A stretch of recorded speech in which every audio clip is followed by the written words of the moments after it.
I want to show an example of how we make an edit to a Wikipedia article. Now, the edits which I'm going to make two different edits to one article. Now, this is specifically related to the course I'm teaching, which is on global approaches to climate finance. But the way that we go about editing a Wikipedia article is going to be applicable or appropriate to any articles that we edit. This is just specifically for my colleagues in this course. Now, to do this, first, I would have read the article and I would have noticed either something, this is the first kind of edit that we're going to need to do. I'm going to notice that something doesn't make sense. It doesn't flow. Maybe it needs punctuation. Maybe there's a typo, spelling, subject verb agreement. In other words, we just need to go and fix it. The second kind of edit we're going to do is going to be an edit that's going to relate specifically to adding a new claim. We're going to make a claim that something else is missing. In other words, we found a gap in the article. I'm going to fill the gap, and therefore I'm going to need to have a citation. So if I'm going to edit something that is a new claim or is going to require evidence, I need a citation. The first kind of edit, which is just fixing something that's already there, not claiming anything, I'm just fixing an error. There, I don't really need to have a citation for that. So the article that I'm going to edit is going to be this article, and I'm going to share my screen here. It's going to be this article on climate change in Argentina. Now, this article, Climate Change in Argentina, I've already looked at it, I've already read it, I've already identified the two things that we're going to need to do with this. So, generally, if you're editing a Wikipedia article, it's good practice to be logged in. That way, in case somebody has feedback for you, they could ping you on it or they can make a comment. If you were doing an anonymous edit, and you make an error or maybe you're not clear, there's no way for somebody to get back in touch with you. So I'm going to be logged in here already. I found the article. The first kind of edit that I want to do, the edit for clarity or for consistency, it's going to be actually in the lead of the article. It's right on the top, which is the lead of the article. Now, there should not be any new information that's introduced to the lead. The function of a lead is to basically summarize, similar to an executive summary or an abstract. Just summarizes the important stuff that's already in the article.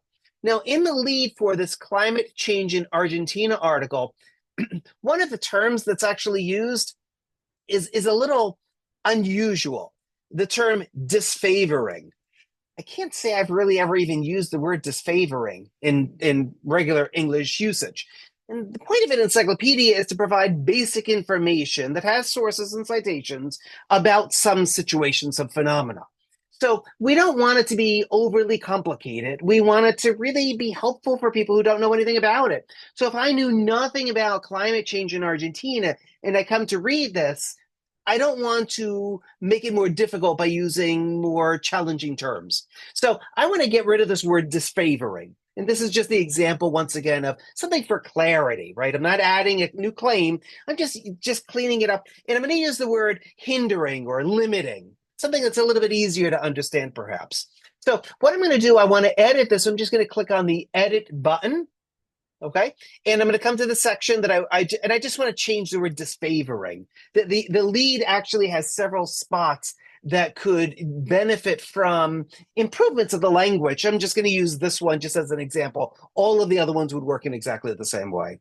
So the increase in precipitation has led to more variability in precipitation from year to year in the northern part of the country, with a higher risk of prolonged droughts, disfavoring agriculture in these regions.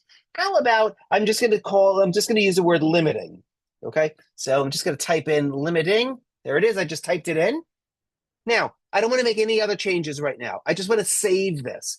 So I'm going to click the word publish. I'm going to have my edit summary, and I always want to add a brief summary of what I did. So here I'm just going to say, let's see, clarified language. Nothing magic. Clarified language. I'm going to publish my changes. As soon as I publish it, this article is now updated in real time for anybody who wants to come and see it. So if I come to view history, I'll be able to see that my edit was literally the most recent edit. I'm going to compare the last version with my version, and it's going to show what I did. On the left, I removed the word disfavoring and I added the word limiting. Every Wikipedia edit works fundamentally the same way. Okay, so that's what I wanted to do. Now, The second kind of edit that I want to provide an example for is where I am going to make a new claim. I'm going to say that there's some information that's missing from this article. And I've already found a credible and reliable source for this. Okay, so that's the first thing. I need to already find it. So that way, when I make the edit, add new information, I could also add a citation in the same way because all claims that something exists in a certain way in Wikipedia articles should be backed up with a high level, credible citation. Now, the section that I'm going to want to do is in this section on health impacts. And this is the impacts of climate change to the people of Argentina. So what I did is I went out and I looked for some information on health impact because look at this little section here on health impacts. This is health impacts once again that deals with impacts on people dealing with climate change. So the only health impact that's listed here is increases in tropical diseases such as malaria. Well, there are a couple other tropical diseases that are impacted, and I think they actually should be listed here. So what I'm going to do is I'm going to edit this section, and the two, and I'm just going back to my notes because I already got this. The two are Chagas disease and dengue. Those are the two. So I already found those. I'm going to come back to my edit. Okay. I'm going to say climate change could extend the habitats of vectors carrying tropical diseases such as malaria, comma. I literally going to come up here, Chagas disease and dengue.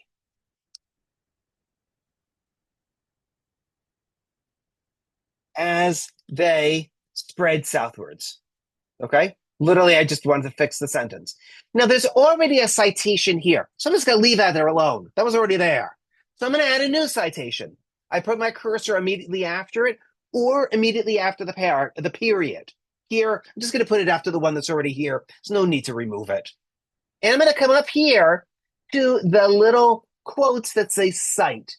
And I'm going to cite, and it gives me this nice little box. Now, remember I said I already found the source? And in finding the source, it's actually a textbook. Here it is. It's from Springer. It's a specific chapter on the health effects of climate change on Argentina. I mean, it's like exactly on this topic. I could actually expand this section quite a bit, but I just wanted to show a simple example of an edit. So what I did is I already found the DOI. So I'm just going to copy the DOI. By the way, this is the chapter. If I click on it, just so we could see, here it's actually having me log in, so don't worry about it. Just logged in just because of the way that I have my browser configured. But I've already found the chapter. So the DOI that I found, here's the DOI, because in many, many articles, if they're a journal article, I would use a DOI. If it's a book, I might use an ISBN. It's going to work the same way. In Wikipedia, I clicked on cite. It brings up this pop-up. I could automatically add a DOI or an ISBN. In other words, a DOI for an academic journal article or an ISBN for a book of some sort. And then all I need to do is paste it in there and then click create. The system will then go out and resolve all of the specifics. Here it is from Daniel Lipp. Here is the chapter, Climate Change in Argentina, Implications on Health. Okay, Climate Change in Human Health Scenarios, International Case Studies. That's the actual name of the text, right? So it's going to resolve all of this for me. I'm just going to click Insert. It looks okay. There's nothing that's in red. So I'm going to want to come up here and publish. Now, once again, I'm going to want a summary. So I'm going to say, add it to other health impacts due to climate change. I don't need to go overboard with the summary, but this way, if another editor sees it, they're going to know that that's kind of what I'm trying to do. I'm not writing a new section. I'm not doing anything else. It's going to help. It's going to appear in the edit summary. Now, I may want to watch the page. If I want to watch this article so I could see if other people edit this article, click watch it. That way, I will now get a notification, especially an email notification, which I like, with a link to any other changes that people make, including if people improve upon or disagree with my changes. I want to know about that. I might not argue against it, but I just want to know that other people are looking at these things. It's not just me working on this article. And then I'm going to publish the change. Now, I've just done two changes to the article. I'm going to come up here. I want to look at view history. And the last two changes should be mine. And sure enough, they are. Now, almost any other edit you do it to any Wikipedia article is going to primarily or fundamentally, it's going to follow the same process. Usually we're going to fix an article because it's grammar, spelling, typos, that kind of stuff. Or we're going to want to add a section or add a claim or add a citation. Those are in general the two major kinds of edits we're going to do. There are other kinds, but these are the fundamental ones. So as you go about and start editing Wikipedia, I would recommend you edit in that order. First, find an article and see if there's any basic kind of cleanup for, commas and spelling, that kind of stuff. Or, especially in a topic that you know something about, if you look at an article and you notice a gap, then go out and find something to fill the gap, a credible and reliable additional source, maybe from a book or from some sort of a journal article, and then go and make the edits just like I showed you. In general, you want to add one sentence. Here I added part of a sentence, and then one citation. So anytime we add something, add new information, a new claim that something exists, we're always going to want to have a citation. I hope you found this helpful. And even though I'm talking about this specifically for this one course that I'm working with my students there on global approaches to climate finance, the way that you would edit Wikipedia is going to work like this for any other article you're going to work with. So thank you so much. I look forward to good editing. Thank you, everybody.